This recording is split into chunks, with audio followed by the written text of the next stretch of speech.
8월의 경제 주식 마무리 오늘도 저희 경주마와 함께 하시죠.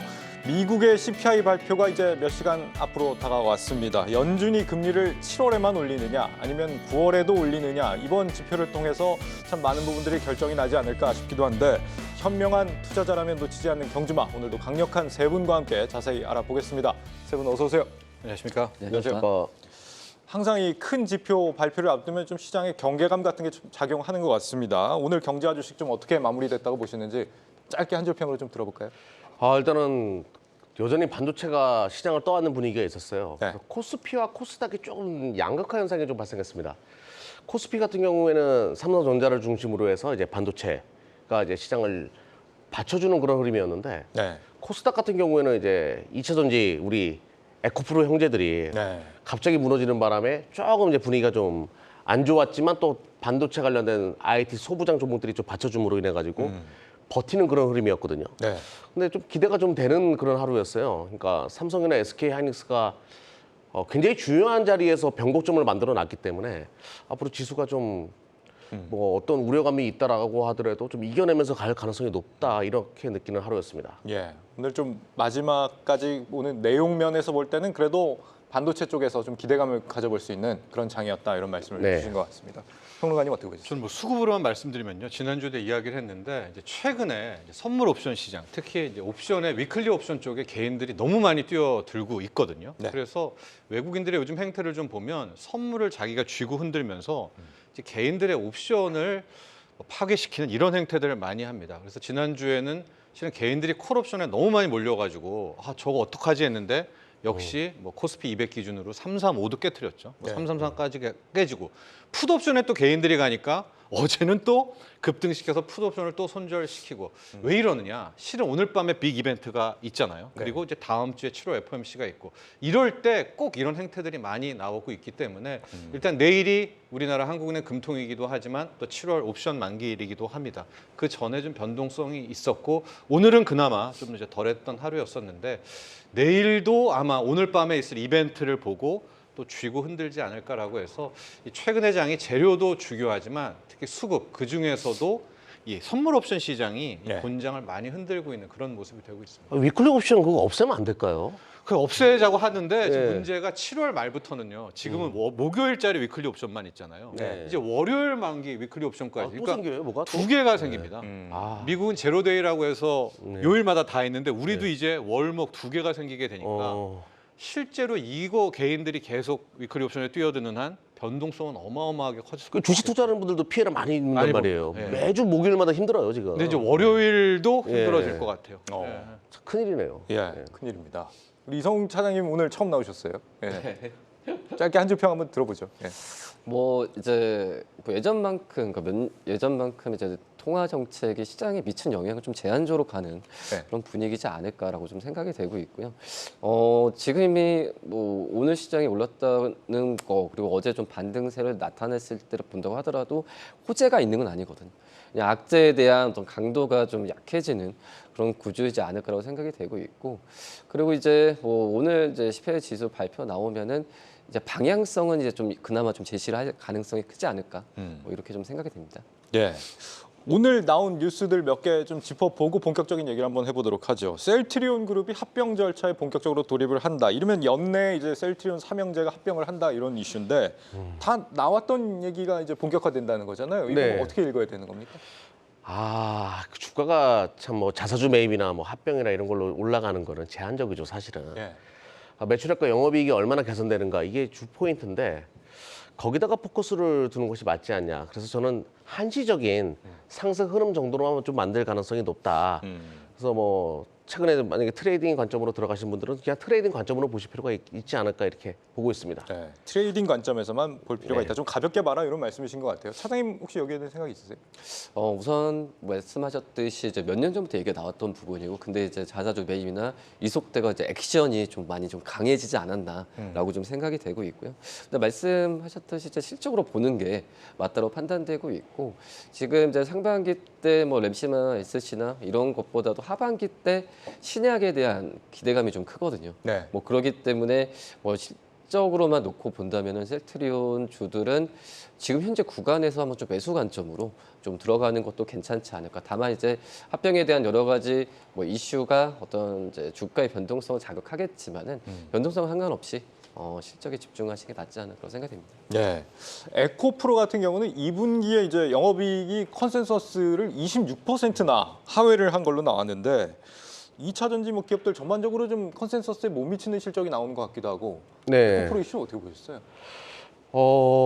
참 글쎄요. 양극재 가격 떨어지고 있는 것은 다 알고 있었던 내용이고 네. 그게 3분기까지 지속될 것이다라고 다 분석하고 있고 실적은 뭐 근데 계속 성장할 수밖에 없는 그 산업인 건 맞잖아요. 네. 뭐 양극재고 근데 이제 주가가 과연 어떻게 움직여 주는가 이게 관건이 될 텐데 오늘 많이 빠졌어요. 네.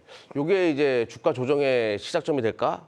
글쎄요. 그거는 뭐 지켜볼 필요가 있을 것 같고 아무래도 저는 2차 전지 산업에 대한 성장성은 여전히 뭐 긍정적으로 바라보지만 그 성장성을 주가의 상당 부분 포함시킨 종목들이 많이 있으니까 네. 좀 선별해가지고 좀 투자를 해보자라고 말씀드릴게요. 네. 에코프로는 이 정도만 하고요. 네, 개인 투자가들이 많이 하고 있어가지고 조금 네. 말 조심해야 돼요, 이거. 네. 조심들 하시죠. LG 에너지 솔루션은 LG 화학이 2조 6천억 원 규모의 교환사채를 발행한다. 이 소식 때문에 또 주가가 빠진 것 같더라고요. 네, 그렇습니다. 이게 뭐 채권을 발행하는데 나중에 이제 LG 엔솔 주식으로 바꿔줄 수 있는 채권을 발행했다 이런 거잖아요. 네, 내용을 보면 20억 달러고요. 이제 뭐 BW 뭐 이런 것도 있지만 이게 교환 사채입니다. 교환 사채가 상대적으로 좀 주가, 주주 훼손 좀 덜하다는 방식이라고 볼 수가 있는데 네. 나중에 LG 화학에 주식을 돌려주는 것이 본인이 갖고 있는 LG 에너지 솔루션으로 이제 돌려주겠다라는 겁니다. 하고 네. 이제 교환할 경우에 프리미엄을 좀 보면 5년물, 7년물인데 계산해 보면 약 한 68만 원대, 71만 원대입니다. 그러니까 결과적으로는 이 가격 미투라면 굳이 이자를 받지 주식으로 바꾸지는 않겠죠. 그렇기 때문에 또 5년이나 7년이나 어떤 그런 기간도 있어서 뭐 우리가 알고 있는 물적 분할이라든가 이런 것과는 좀 다르지만 이 시장은 어떤 생각을 하냐면 LG 화학이 이런 식으로 이제 갖고 있는 LG 에너지 솔루션을 또 활용할 거 아니야? 네. 뭐 이런 좀 의구심이 있는 것 같고요. 그러니까 이 내용만으로 봐서는 이게 이렇게 LG 에너지 솔루션의 주가가 하락할 이유는 없거든요. 그리고 또 하나의 문제는 요걸 쾌를 잡아서 공매도들이 항상 그렇거든요. 이게 좀 열심히 딱 공부해 보면 이거 큰 주주훼손, 주가훼손은 아니네 하는데 그래도 좀 얼핏 들으면 뭐야 교환사채 앞으로 또 물량이 뭐 LG 에너지 솔루션 물량이 나올 수 있어? 이걸 또 이용해서 공매도들이 좀 오면서 주가가 좀 흔들리지 않았나 이렇게 보고 있습니다. 예. 그리고 LG전자는 오늘 2030년까지 매출 100조 원 달성하겠다. 스마트 라이프 솔루션 기업으로의 전환을 뭐 이렇게 선언을 한 것 같은데 뭐 50조를 투자해서 플랫폼 서비스 사업으로 뭐 전환도 하고 뭐 나름 뭐 헬스케어, 전기차 충전 좀 신사업도 열심히 하겠다라는 방침을 내놓은 것 같거든요. 네. 그런 거에 비해서 주가는 뭐 큰 반향이 없던데요. 이건 어떻게 보셨어요? 글쎄 우선 신사업이라고 이제 하지만은 실적이 가시화가 되는 부분이 좀 아직까지 좀 시장에서 의구심이 좀 있는 거라고 생각이 되고 있고요. 많이 사업을 본업을 뭐 그때도 휴대폰도 모바일도 그렇지만은 하다가 접었던 여러 가지 좀 그런 이력이 좀 있는 상태에서 네. 아직까지 뭐 LG전자의 또는 신사업 플랫폼에 대한 사업에 대한 부분에 있어서 좀 아직 실적이 가시화되는 시기는 아니기 때문에 뭐 적극적인 어떤 그 매수가 좀 들어오기엔 좀 한계가 좀 있지 않나. 그래서 이렇게 하는 부분 같은 경우 LG전자도 이 투자자들의 어떤 신뢰도나 이런 부분을 높이기 위한 그런 방법이지 않을까라고 또 생각이 듭니다. 예. 미국의 CPI 얘기 좀 본격적으로 해보죠. 이거는 이제 평론가님과 주로 좀 여쭤보고 싶은데 이제 전달이 4%대였는데 이번에 이제 3% 초반 월가에서는 지금 그렇게 기대감이 나오고 있는 거잖아요. 네, 그렇습니다. 예상대로 3% 초반이 나오면 엄청난 호재 아닙니까? 그런데 그건 아닐 것 같아요. 그래요? 네, 지금 시장 전망치가 3.1%거든요. 네. 근데 지난달에 4%였는데 6월이 3.1 이렇게 많이 떨어져 너무나 기쁜 일인데 생각을 하겠지만 시장도 이제 참여자들도 굉장히 똑똑하죠. 이유가 있습니다. 작년 6월에 네. 미국 물가가 무려 9.1%였거든요. 그러니까 그거 대비 덜 오른 것처럼 보이는 거죠. 3.1이. 기저효과군요. 맞습니다. 그걸 다 알고 있고요. 떨어진 거의 핵심이 유가 급락이었다라는 것도 다 알고 있어요. 그러니까 이제 오늘 밤 9시 반의 포인트는 3.1보다 많이 높으면 이건 진짜 악재입니다. 그러니까 한 3.2 정도에서 끊어야지 뭐 3.4 이 정도 나오면 어떻게 됩니까? 3.5, 3.4 이렇게 나오죠. 아, 그거는 좀 생각하기 싫은. 이거는 거의 그 다음 주에 있을 7월 FOMC 회의에서 제롬 파월의 연설과 그 행동이 눈에 들어올 정도고요. 네. 그런데 이 보통 헤드라인 CPI의 계산이 잘 안 틀리더라고요. 그리고 많이 좀 어긋나는 게 이제 먹거리, 그러니까 에너지하고 식료품을 뺀 두 개를 하는 근원, 이 코어 CPI죠. 이 근원 물가가 아마 오늘 밤 9시 반에 관전 포인트가 아닐까 될까라고 보는데 현재 시장은 5%예요. 네. 근데 이게 만에 하나 좀 떨어져 준다면 한 4.8까지 떨어져 준다면 네. 이런 생각은 가능하죠. 야, 지금 물가 잡힌 거 아니야. 유가가 떨어져서 물가 잡힌 거야. 그런데 유가 떨어진 거를 빼고도 근원 물가도 이렇게 떨어져 준다면 이거 물가 잡히는 거 아니야? 이런 걸로 다음 주에 있을 7월 FOMC 회의에서 좀 네. 비벼볼 수 있는 네, 그런 좀 명분은 되지 않습니까? 그래서 오늘 이제 9시 반 저거 이렇게 저녁 때 이렇게 보면은 요즘에 9시 반에 신기하게 막 다 보시더라고요. 이게 아마 지표 나오는 시간을 이제는 진짜 이제는 관심 진짜 가지세요. 다 보시더라고요. 그래서 네. 코어 CPI가 한 4%대 앞자가 4자가 찍히는지 아닌지 여부가 중요할 것 같습니다. 평론가님은 한 몇 정도 예상하세요? 아, 저는 한 4.9를 기대하고 있거든요. 예, 그러나 그러나 시장 급반등인데. 그런데 이제 이것도 한 5.12 나와버리면 아. 거의 다음 주도 7월 FOMC도 네. 봐야 되고 이게 더 중요한 게 이제 코어는 그렇다 치고 헤드라인 CPI가 지금 3.1을 예상하는데 이게 3.4, 3.5가 나와버리면 문제는 내일 한국은행 금통위가 있거든요. 네. 예. 지금 뭐 100명 중 95명, 96명이 동결이라고 생각을 하는데 그렇죠. 이게 이래버리면 이제 금통위가 또 내일 아침 뭐 바뀔 수가 예, 있구나. 오늘 밤에 또 비상이 걸리겠죠. 예, 그럼 좀 연쇄 효과가 있을 것 같습니다. 근원 물가는 지금 임대료 문제 그리고 뭐 인건비 문제 이런 게 지금 걸리고 있는 거잖아요. 맞습니다. 임금 상승률도 높다고 하고 렌트비도 지금 전혀 안 네. 떨어졌다라고도 하고 있거든요. 네. 이건 이제 막상 뚜껑을 열어봐야 되기 때문에 코어 CPI가 좀 향배를 가르지 않을까 오늘 밤에 이 지표에 그렇게 보고 있습니다. 근원 물가를 좀 중요하게 봐야 된다 말씀을 주셨고 그런데 이번에 이제 3%대 초반 우리가 지금 월가에서 예상하는 수준이 나온다고 하더라도 그 이후에 그러면 물가가 안정화로 가는 거냐? 여기에 대해서도 조금 이견이 있는 상황 아닙니까? 그렇죠. 왜냐하면 이제 6월이 지나고 나면 7월부터는 기저 효과가 완전히 없어집니다. 네. 작년에 미국 물가를 보면 7월부터 이제 빠르게 떨어졌거든요. 게다가 떨어진 데의 유가를 보면 이제 120달러, 100달러, 80달러인데 네. 지금 국제 유가가 60에서 놀던 게 어느새 또 74까지 올라왔거든요. 그러니까 만에 하나 유가가 WTI 기준으로 80달러까지 올라섰다. 네. 그럼 이제 작년 하반기 대비 올 하반기는 거의 비슷해요. 예, 물가가 더 오를 수밖에 없는 이런 상황이 되고 있어서 그래서 제가 더 근원 물가가 중요하다고 말씀드리는 게 1970년대로 약간 얘기가 길어지는데 돌아가면 당시에 제롬 파월 의장과 비슷한 똑같은 역할이죠. 네. 이제 아서 번스라는 사람이 있었어요. 아서 번스가 이제 78년까지 연준 의장을 했는데 오일 쇼크가 터지면서 물가가 안 잡히는 거예요. 그러니까 맨날 자기가 물가 이거 보면은 안 잡히니까 중앙은행으로서 좀 책무를 다하지 못한 거잖아요. 네. 그래서 낸 아이디어가 그럼 유가하고 먹거리 빼고 이게 오일 쇼크여서 오른 거니까 근원 물가를 한번 요것만 빼고 계산해 보자라고 해서 이제 76년도에 나왔던 것이 근원 물가. 근데 근원 물가가 떨어지는 걸 보면서 아서번스가 거봐 지금 전체 물가는 올랐지만 이거 유가가 올라서 오른 거야. 근원 물가를 보면 떨어졌지? 그러면서 금리를 안 올리기 시작을 했고 네. 그 되치기를 맞죠. 어마어마한 인플레이션을. 어. 그리고 이제 다음에 등장한 폴 볼커가 기준금리를 무려 20% 이상을 기준금리 20% 올리면서 이제 인플레이션을 잡게 되는데 이제 그러니까 파월이 지금 아서번스를 따라가느냐 아니면 폴 볼커를 따라가느냐 뭐 이런 이야기들이 많이 있지 않습니까? 그래서 어찌 됐건 누굴 따라가던 그 명분은 코어 CPI 근원 물가가 될 수 있기 때문에 네.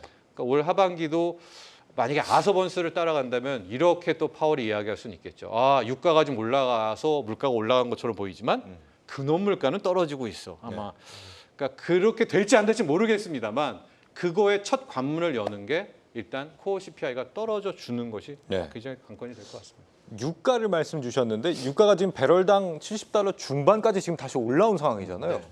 유가 이 부분은 어떻게 좀 전망을 하시는지. 사우디아라비아의 감산 의지가 워낙 확실한 거고요. 네. 그런데 이거 가지고는 다시 80달러 위로는 못 올리거든요. 작년에 120불까지 올린 거는 우크라이나 사태라는 이제 재료가 있었고 네. 그러면 뭐가 또 80불까지 올릴 수 있는가? 중국의 경기 부양입니다. 그러니까 이 재료가 마지막 남은 유가를 또 끌어올리는 부분이기 때문에 사우디 감산 뭐 이제 감산으로 할 수 있는 폭은 한 요게 75에서 80. 네. 그리고 이제 80을 제끼려면 이제 중국의 경기 부양 뭐 이런 부분이 필요하지 않을까라고 보여지는데 이제 지난주에 자넷 옐런 전 연준 의장 지금 재무부 장관이 중국 갔다 오면서 뉴스는 하나도 안 나왔잖아요. 근데 지금 뭐는 있었겠죠. 뭔가 있었을 것이라는 미중은 추측들이 뭐는 있어요. 있었겠죠. 네. 네. 그래서 만약에 중국의 경기 부양을 해라. 미국이 너를 태클 걸지 않겠다. 뭐 이 정도의 합의였다면 그래서 유가 상승 분에 대한 뭐 여진 남아 있지 않을까라고 보고 있습니다. 근데 주식시장에도 그래요. 리오프닝 관련된 종목들, 중국 관련된 종목들 미 시장에서도 반등 나오고 국내 시장에서 조금씩 모양을 만들어 놨거든요. 네. 거기서 뭔가 얘기가 나올 것 같기도 하고 그렇더라고요. 예. 그 지금 뭐 유가 올라가는 데는 말씀하신 것처럼 이제 산유국들 감산 이슈와 함께 중국의 이슈가 있는데 중국의 에너지 개혁 영향이 있다 뭐 이런 이야기도 있더라고요. 중국의 전면 심화 개혁 위원회에서 석유와 천연가스 시스템을 전면 개혁을 예고했다. 이게 무슨 의미가 있는 겁니까? 이게? 글쎄요, 뭐 그건 제가 보기에는 뭐 큰 여기에 역할은 아닌 것 같고 네. 기본적으로 지금 중국의 가장 큰 문제는 이대로 가면 디플레로 빠져들 수밖에 없고요. 네. 계속 말씀드리지만은 위안화가 7.3 위안 위로 올라가서 뭐 7.4, 7.5 그럼 이제 중국이랑 경제가 휘청되거든요. 네. 그럼 세계가 휘청거리는 거잖아요. 휘청되고요. 근데 옐런이 갔다 온 다음에 물론 이게 단기적이긴 하나 7.1 위안까지도 왔고 달러 인덱스도 다시 100일 때까지도 내려오는 달러 약세. 지금 다음 주에 7월 FOMC 회의에서 금리를 이제 올리고 2번 올린다는데 달러가 지금 안 움직인다. 이게 좀 약간 미스매치예요. 저도 이제 거실을 계속 보고 있으면서 이게 깔끔하지는 않습니다. 물론 다음 주 7월 FOMC 되면 모든 게 확인이 되겠죠. 그런데 이게 만에 하나 달러 인덱스가 계속 말씀드리는 이 100선 깨면서 이 기조적인 달러 약세라면 이건 정말 지난주 금토일에 뭔가에 미중 간에 뭔가는 있었다라는 역추적을 네. 해봐야 되겠죠. 계속 뭐 달러 보면 될 것 같습니다. 그러니까 달러가 약세를 보이면은 반대로 이제 유가는 급등하는 또 위안화도 예, 살아나겠죠. 서로 이제 네. 반비례 관계가 있는 거잖아요. 예, 신흥국도 살아나고요. 예. 오늘도 달러가 지금 1,200 우리 환율이 1,280원, 88원 네. 뭐 이렇게 간 것 같더라고요. 지금 뭐 그러니까 물가를 또 자극한다든지 혹은 뭐 물가가 떨어지는 걸 이제 방해할 가능성이 있다든지 한국은행도 그렇고 이런 걸 지금 좀 염려하고 있는 상황으로 보이거든요. 그런 상황에서 보자면 연준의 금리 인상이 요번이 마지막일 거야. 이렇게 또 섣불리 예단하기도 좀 어려운 상황인 것 같기도 하고 어떻게 보세요? 이 부분? 맞습니다. 그러니까 그만할 거야라는 뭐 속칭 그대로 희망회로고요. 그러니까 우리는 마음을 먹기는 연준 말을 그대로 믿어야 되겠죠. 최소 2번 올린다고 했으니까 올린다. 거기에 대한 대처를 하고 있는데 이제 안 그래주기를 바라는 거죠. 안 그래주기를 바라는 거고 이게 이상한 게 시장이 안 믿어요. 자꾸만 연준을. 예. 파벌 달러도 지금 못 오르고 있고요. 4% 넘게 막 갔던 10년물 금리도 지금 다시 또 3.9로 내려오고 있고. 네. 그래서 이 모든 것들은 또 제가 뭘 말씀드릴 수는 없고 다음 주에 뚜껑을 열겠죠. 네, 파월 의장이. 그러나 확실한 건 뚜껑을 열었는데 초강경 매파의 모습이 아니라면 그때 나오게 될 시장의 반란, 되치기 이거 진짜 못 믿겠네. 이제 이게 훨씬 더 무섭죠. 근데 물론 주식 투자하는 분들은 안 그게 이제 원하는 거죠. 그걸 원하는 거나 경제학적으로는 그게 무서운 겁니다. 그래서 또 다음 주까지 우리 또 경주마도 계속되고 있지 않습니까? 7월 FOMC도 해석도 해보죠. 네. 계속 한번 지켜보시죠. 오늘 평론가님은 밥값을 다 하셨고요. 이제 또 차장님 오늘 말씀이 없으셨으니까 차장님께 한번 여쭤볼게요. 자동차주 얘기를 좀 해보고 싶은데 최근에 이제 외국인들이 현대차랑 기아를 많이 담았다 이런 얘기들이 있더라고요. 네. 주가는 근데 계속 돌고 돌아서 제자리입니다. 지금 주가가 왜 이렇게 안 간다고 보시는지 이유를 좀 어떻게 분석하고 계세요? 우선 지금 제가 봤을 땐 그 유동성 문제인 것 같아요. 우선 지금 그 자동차만큼 어떤 실적이 그 2분기 실적도 그렇지만은 확실한 그런 업종은 없다라고 생각이 되고 있는데 네. 단순히 이제 그 시장에서의 그 남아 있는 어떤 자금이 반도체 또 이제 뭐 2차 전지 이런 기업과 업종 쪽으로 좀 쏠림이 좀 있지 않았나라고 좀 생각이 되고 있고요.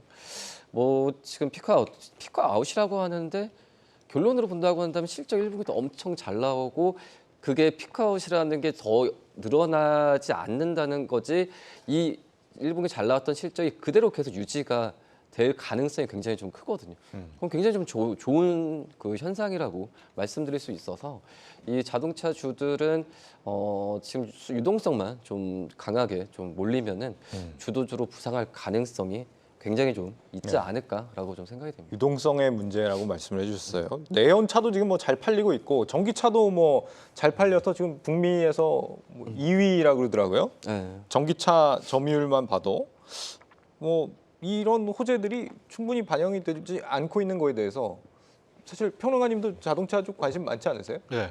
어떤 이유라고 생각하시는지. 그 저의 이제 탑픽은 늘 말씀드린 태양광, 태조 이방은 태양광인데 네. 그래도 시총의 상위 종목이 코스피를 이끌어 가야 되잖아요. 근데 삼성전자와 하이닉스는 역할을 상당히 했다라고 보고 있거든요. 네. 2,600까지. 그럼 그 다음에 시총 상위에서 후발 주자가 리더가 있어야 되는데 저는 자동차로 보고 있습니다. 네. 하고 외국인들의 매집도 계속돼서 현대차가 지금 벌써 32%도 넘었어요. 33%까지 이제 외국인 비중이 늘어나고 있는데 네. 주가가 출발을 못 하고 있어요. 네. 물론 이제 뭐 떨어진 거는 아니지만 이걸 뭐 2차 전지에 비하면 올랐다라고 할 수 없는, 특히 실적이라든가 뭐 나온 재료에 비해서는 재료 수급에 비해서는 지금 주가만 못 가고 있거든요. 네. 이게 언제 출발하느냐가 저는 관건이라고 보고 있습니다. 뭐 출발은 언젠간 한다. 예, 이게 이 정도 재료 수급이 같이 맞물렸다. 물론 이제 재료 측면에서 지금 뭐 피크아웃 이야기 나오고 네. 이게 현대차 다 해버린 거다. 또 뭐 노조 나오고 지금 뭐 노조들이 이제 내연차의 시대의 종말이잖아요. 그러니까 굉장히 강한 요구를 할 거다. 뭐 네. 이런 거에 대한 우려는 있기는 하지만 그래도 현재까지 나온 재료 또 수급에서 나오고 있는 외국인들의 매집 이걸 합친다면 더딘 출발이라고 저는 보고 있습니다. 네. 피크아웃에 대한 생각은 어떠세요, 차장님? 이 피크아웃이라는 게 그러니까 지금의 판매가 호조를 보이는 게 하반기에는 좀 어렵지 않을까 이런 불안감이 있다는 거잖아요. 여기에 대한 우려에 대해서는 어떻게 생각하세요? 약간 좀 엇갈린다라고 좀 볼 수 있겠는데 어차피 1분기도 그렇고 어닝 서프라이즈였거든요. 네. 그러니까 그러니까 피커 말은 그냥 정점을 찍고 내려온다라는 부분인데 뭐 내려온다고 하더라도 내려오는 폭이 생각보다는 크진 않을 것 같고요. 뭐 그런 점에서 봤을 때 이 실적이 저는 이제 이게 어닝 서프라이즈가 하지만은 이 정상화로 가는 과정이라고 좀 생각이 되고 있어요. 뭐 그렇기 때문에 이 실적에 대한 낙폭이 그 하락세가 나온다고 하더라도 제한적으로 갈 가능성이 크기 때문에 이거에 대한 우려 부분은 좀 안 하는 게 낫지 않을까라고 좀 생각이 되고 있고 그리고 이제 뭐 전기차라고도 하지만은 아직까지 이제 전기차에 대한 그 시장 진입이 좀 초입 단계라고 판단되고 있거든요. 네. 그래서 좀 미국이나 여러 가지 면에서 봤을 때도 이 전기차가 내연기관차보다 좀 가격이 더 비싸고 뭐 그런 점에서 뭐 판매량이나 여러 가지 부분이 지금 나오지 않고 있기 때문에 뭐 현대차, 기아의 어떤 전기차에 대한 이 그 재료와 모멘텀이 생각보다는 좀 약한 것도 좀 있지 않을까. 근데 말씀드렸다시피 뭐 어닝 서프라이즈라는 부분은 어떤 내연기관차에서 잘 나오고 있기 때문에 뭐 이쪽의 실적만 본다고 한다면 아직까지는 진짜 저평가 구간은 맞지 않을까라고 좀 생각이 됩니다. 이게 워낙 좀 현대차 기아가 안 가니까 부품주로 좀 시선을 돌려볼까 이렇게 생각하시는 분들도 있는 것 같은데. 근데 이제 부품주들이 지금 많이 생각하시는 게 이 뭐 생산량, 뭐 출하량이라기보다도 이 재고가 소진이 돼야 되고 재고가 소진이 돼야 그 다음에 이제 그 생산을 다시 한번 하게 됐을 때 이 부품주들한테 이제 수주나 이런 부분을 주는 과정이라고 생각이 되고 있거든요. 네.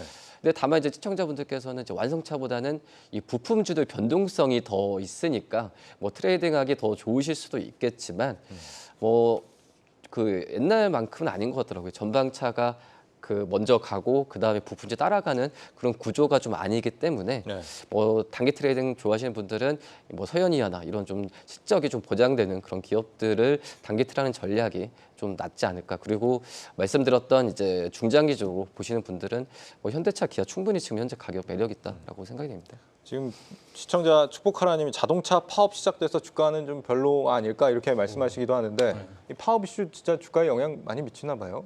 특히 그런 것 같고요. 이번에 파업은 뭐 이렇게 업계 관계자들도 얘기하는데 말씀드렸잖아요. 이제 다 알죠. 그 노조원들도 이제 내연기관차의 시대가 끝나고 전기차로 가면 결국 이제 많이 약해질 수밖에 없기 때문에 더 강한 요구를 할 것이 아니냐 아마 이제 그런 이야기가 더 주가를 누를 수도 있는 아까 우리 이야기해 주신 분대로 아마 그런 파업 이슈도 분명히 더딘 출발 이런 데도 못 가고 있는 거에 한 역할을 한 것은 맞는 것 같습니다. 하지만 뭔가 길을 모으고 있는 중이다라는 데에는 두 분이 같은 말씀을 주신 것 같습니다.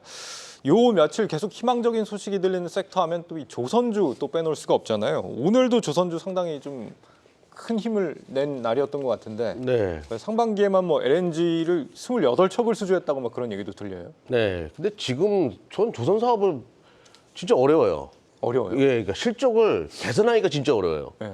그래서 뭐 뭉뚱그려서 딱 보게 되면 보통 2년 전에 수주한 것이 실적으로 반영되는데 2년이 걸리거든요. 네. 그러니까 한 터울이 2년 정도 걸리더라고요. 2년 전에 대규모 수주가 많았기 때문에 조선업체 업체들의 하반기로 가면 갈수록 실적 개선이 굉장히 빠르게 진행될 가능성이 높고 그것이 주가에 반영되는 거다. 네. 뭐 이렇게 보시면 될 것 같아요. 그리고 워낙 또 많이 빠져 있는 종목들이 많다 보니까 뭐 거의 쉽게 한, 이제 10년 동안 거의 적자였기 때문에. 예, 그 주식이라는 게 이제 가장 매력적인 게 주가가 쌀 때 자신 있게 살 수 있거든요. 네. 지금 그런 분위기가 좀 만들어지는 거 아니냐.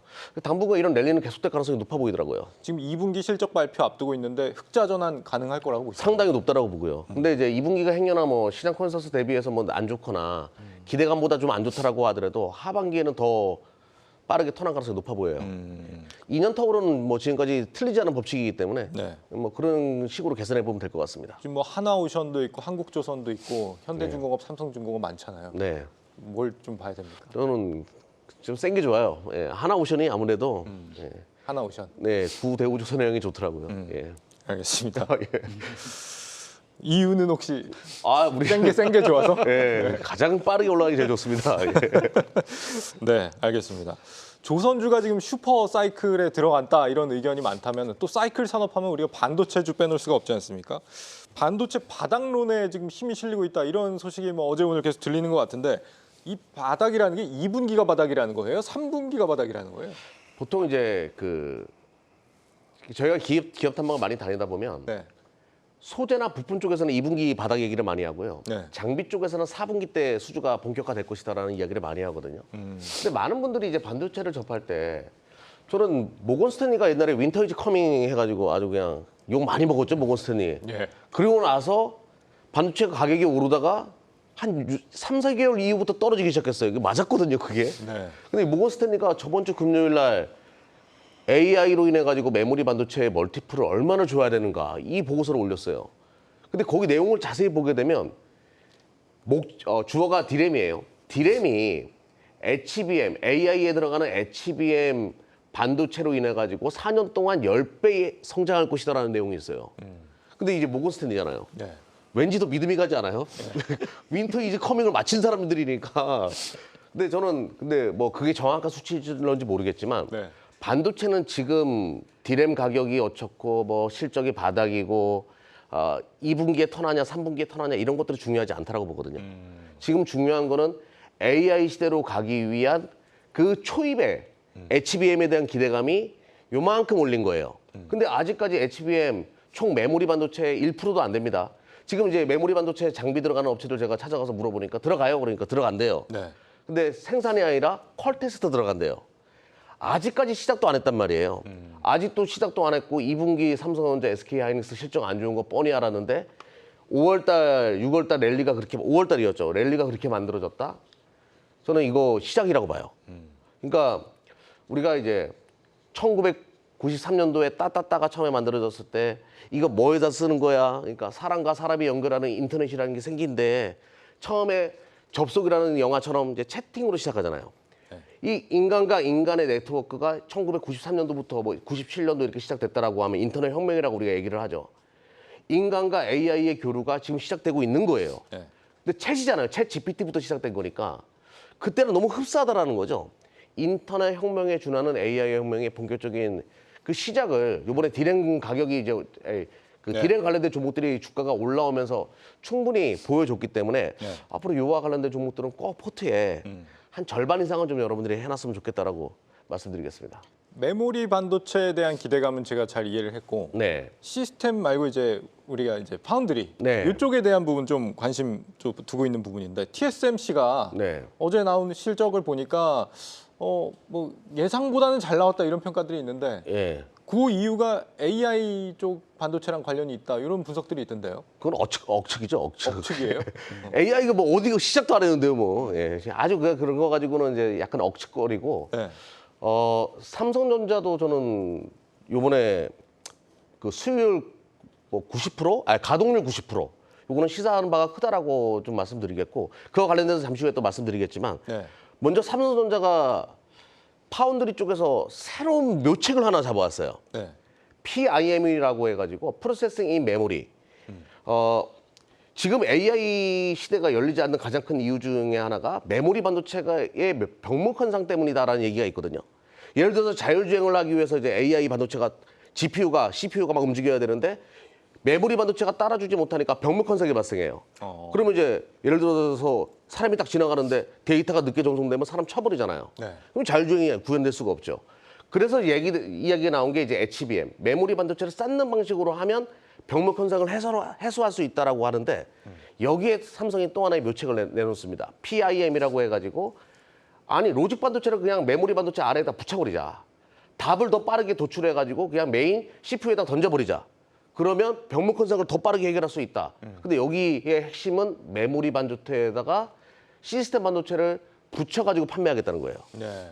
그러면 이제 TSMC의 점유율도 일부 뺏어올 수 있고 삼성이 그동안 일궈내지 못했던 파운드리 시장에서의 점유율도 어느 정도 올릴 수가 있는 또 하나의 효과를 얻을 수 있거든요. 네. 그리고 AI 업체들이 바라봤을 때 꿈에 그리던 데이터 병목 현상을 해소할 수 있는 삼박자가 다 떨어지는 거기 때문에 이쪽과 연결해가지고 앞으로 좀 주목할 필요가 있죠. PIM. 예, PIM. 네. 프로세싱 인 메모리. 네. 예. 그 파운드리 쪽에서는 사실 TSMC가 지금 시장의 거의 90% 정도를 꽉 잡고 있잖아요. 네. 이 나노 경쟁으로 막 치달아가고 있는데 말씀하신 건 이제 약간 후공정 차원에서의 그 새로운 기법을 말씀을 하신 건 거죠? 그렇죠. 그러니까 시스템 반도 근데 내가 메모리 반도체를 만들어 뭐 세계 시장 50%니까 네. 그러면 여기다가 내가 로직 반도체를 붙인다라고 하면 파운드리 점유율을 일부 뺏어오는 그 전략이 될 수도 있는 거고 또 하나는 좀 사람들이 그 좀 오해하고 있는 게 TSMC를 참 위대한 기업 맞죠. 네. 근데 삼성전자가 이번에 시스템 반도체 가동률 파운드리 가동률 90%까지 올렸다는 얘기는 이거는 수율도 많이 개선됐다는 얘기예요. 그리고 90%까지 가동률을 돌리고 있다는 얘기는 고객사들도 증가했다는 얘기겠죠. 네.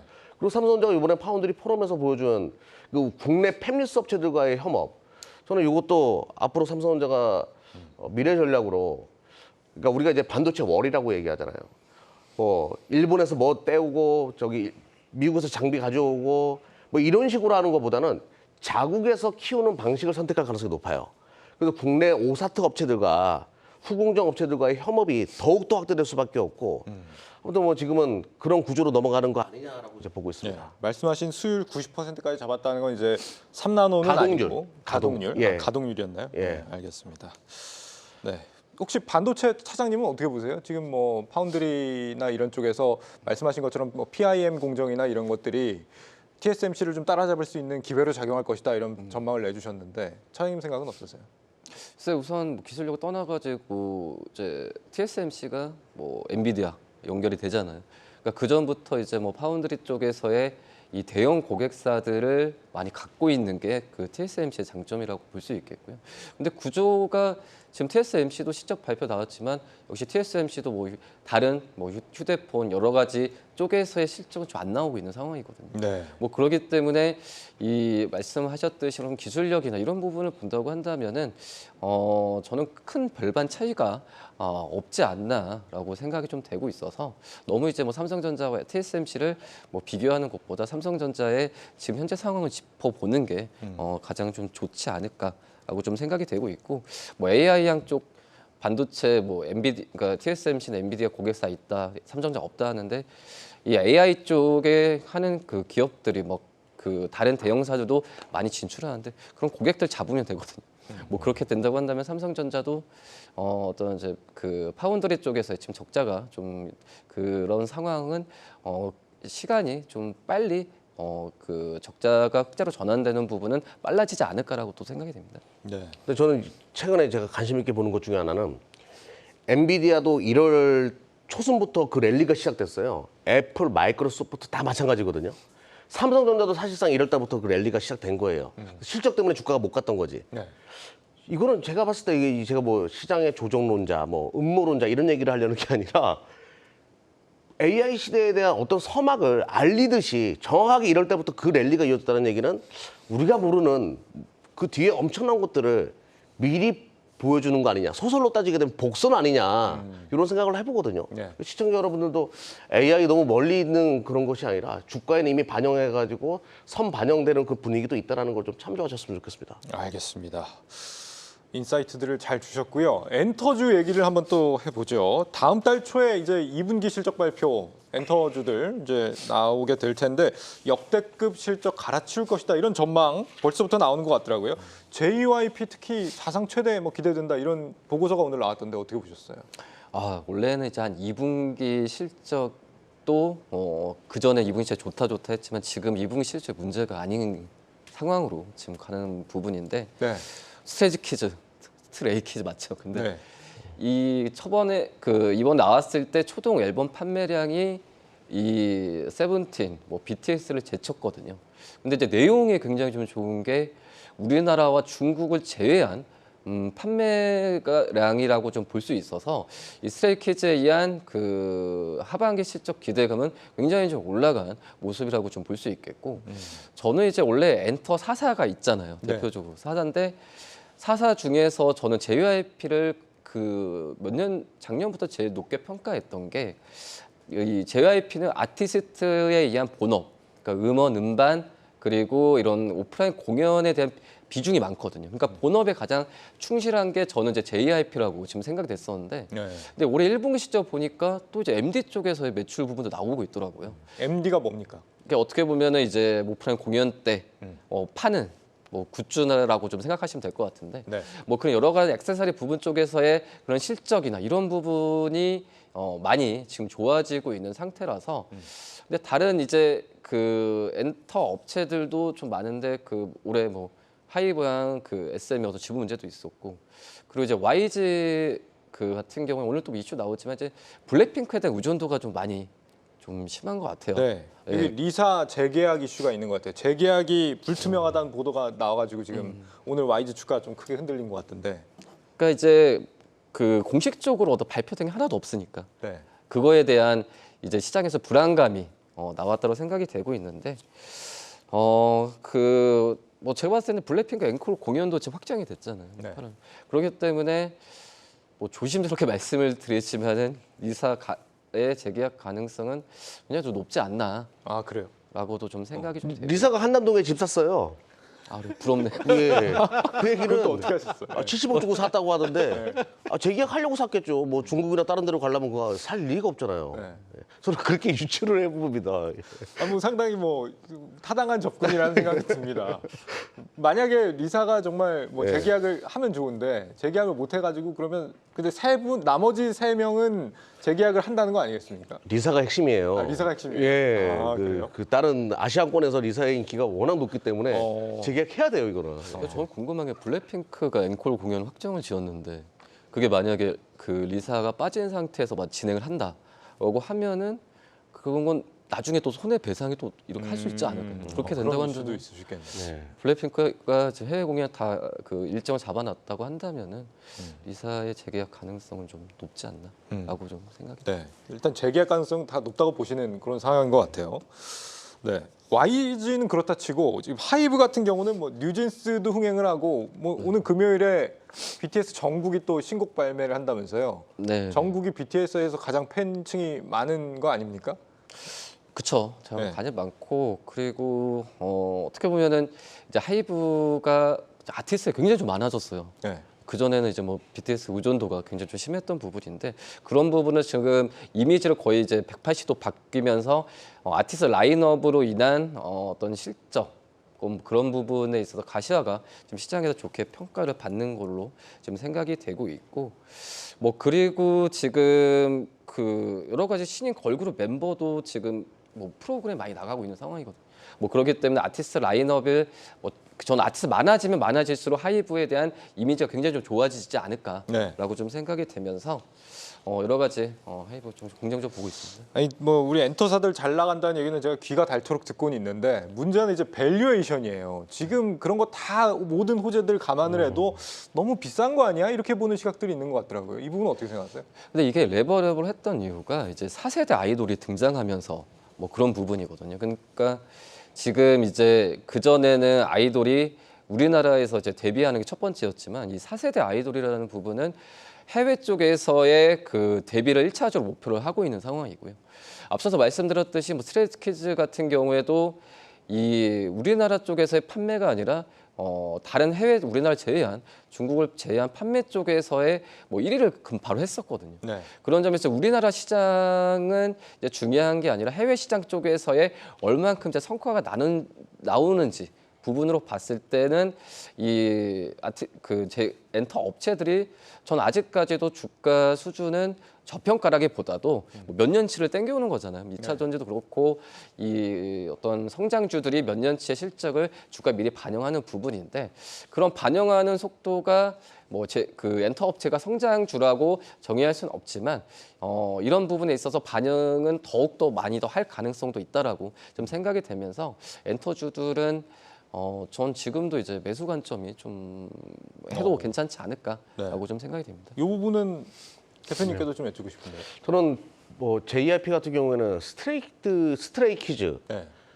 진짜 대단하더라고요. 어떤 면이 그렇게 대단했습니까? 그러니까 뭐 제가 다 잘생겨가지고 그러니까 외모가 제가 지금 40대 중반에 네. 이제 50 넘어가는 나이에 딱 봤을 때도 너무 이쁘게 생겼어요. 그래서 진짜 얘네 인기 많겠다 이런 생각 많이 했는데 아들 같은 마음으로 말씀하셨어요. 아들 같은 마음으로. 근데 스트레이키즈가 BTS처럼 만약에 성장한다라고 하면 JYP의 시가총액은 너무 싼 거잖아요. 주가 모멘텀 분명히 있다라고 봐요. 이렇듯 이제 어떤 특정 아티스트가 얼마 정도까지 성장할 수 있다라는 그 기대감이 충분히 반영되면 주가는 더 올라갈 수밖에 없다라고 보거든요. 근데 저는 개인적으로 조금 성장성에 대한 물음표, 그러니까 조금 신규 아티스트 라인업이 별로예요. 네. 그런 종목들은 차라리 좀 다른 쪽을 보는 것이 좋지 않냐. 그러니까 뭐 엔터라고 해서 다 같이 올라가는 건 아닐 것이다. 네. 이렇게 계산하고 있는 거죠. 아티스트의 어떤 매력도나 이런 걸 좀 네. 중점으로 투자 전략을 짜봐라 이런 말씀이신 네, 거죠? 유진스 이번에 신곡 안 들어보셨죠? 들어봤죠. 예. 들어보셨어요? 네. 아주 청량하던데. 네, 그죠? 네. 옛날에 토토의 리아라는 노래가 있었어요. 네. 그 느낌이 약간 있어요. 네. 정평론가님 지금 처음부터 우시셨는데 아무튼 그런 느낌이 약간 있습니다. 예. 토토가 누군지는 저는 잘 모르겠습니다. 모르세요? 예. 아세요, 평론가님? 좀 잘 알죠. 아 그래요? 네. 그건 이제 여기서 이제 세대가 딱 드러나는 그게 좀 있죠. 이 아티스트의 어떤 그 매력도 이런 걸 좀 봐라 이렇게 말씀을 하셨는데 사실 또 K-팝이라는 게 어떻게 보면 이 시스템에 의해서 돌아가는 뭐 육성 시스템도 있고 이런 것들도 굉장히 좀 중요하게 작용하는 것 같거든요. 정확하게 엔터주를 우리가 볼 때 어떤 식으로 좀 투자에 접근하는 게 좋을까요? 그 이제 엔터 업체들에 대한 어떤 이제 그 인식이 예.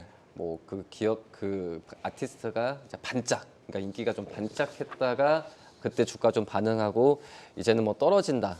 그러다 뭐 이런 좀 그 몇 년 전 역사적으로 봤을 때 그런 게 좀 있었거든요. 네.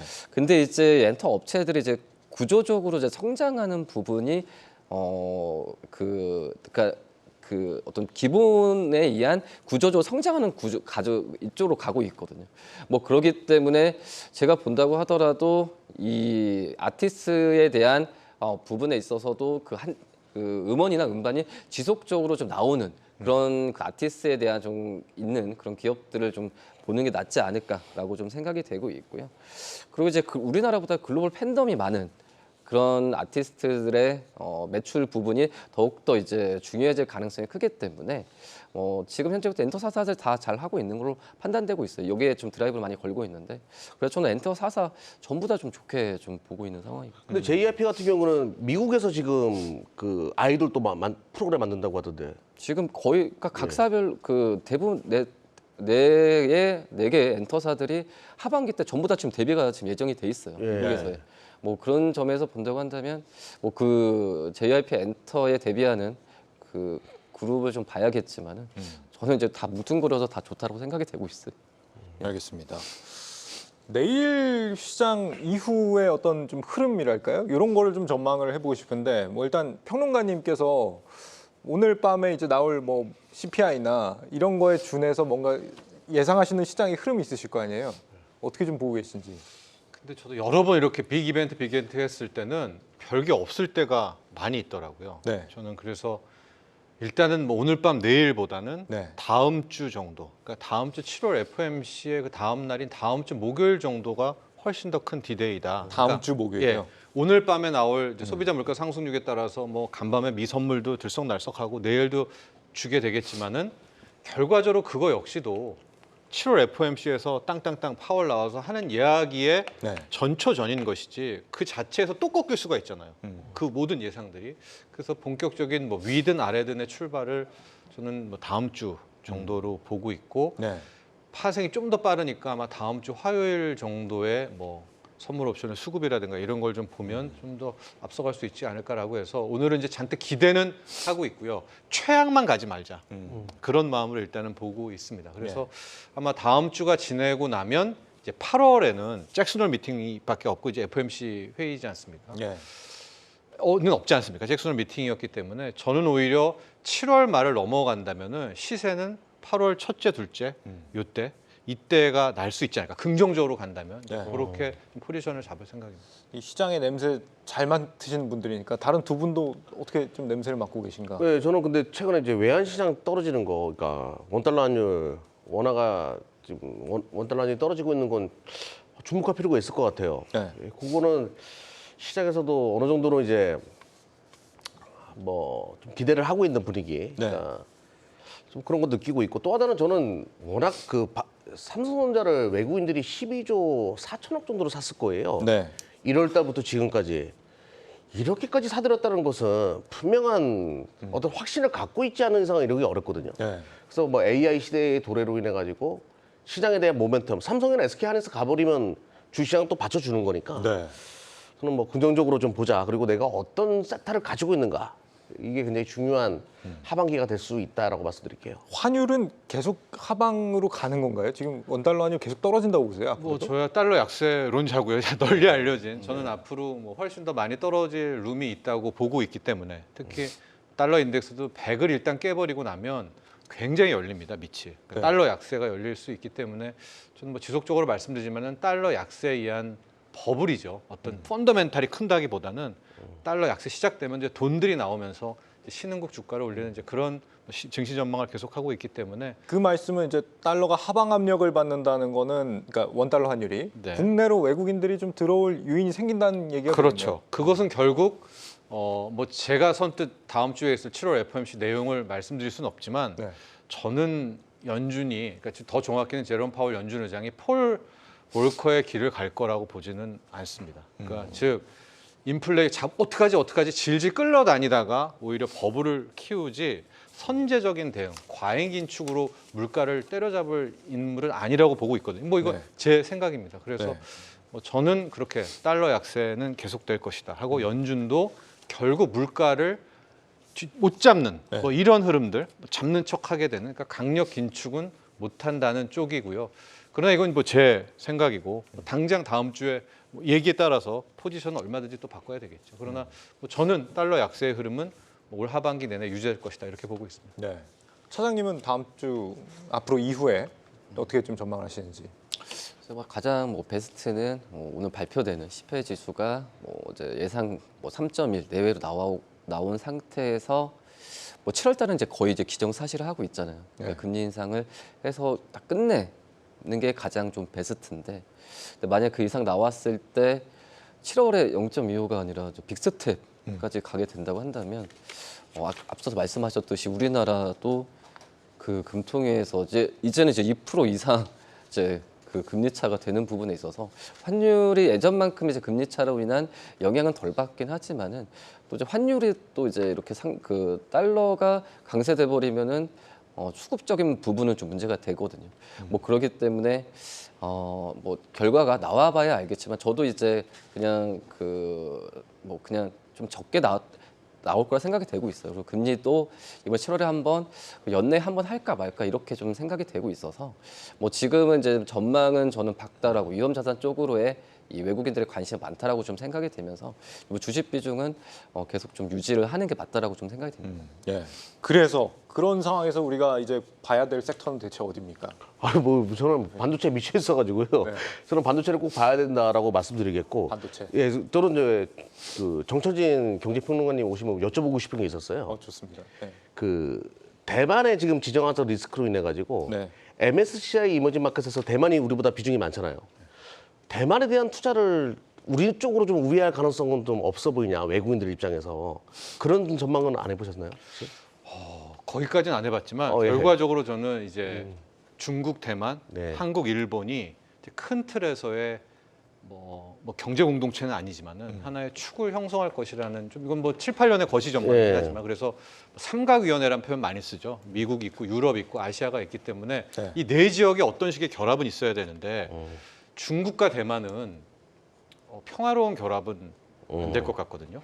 그렇다면 평화롭지 않은 결말이겠죠. 예. 한국, 일본은 또 다르지만 그렇다면 아마 돈이 더 빠르다면 대만 쪽에 있는 혹은 중국도 마찬가지겠죠. 이 자금이 결국은 탈출할 수밖에는 없겠다라는 정도의 좀 중장기적인 생각을 갖고 있습니다. 워런 버핏도 뺐잖아요. 네. TSMC에서. 다 삼성전자 주식 샀으면 좋겠어요. 네.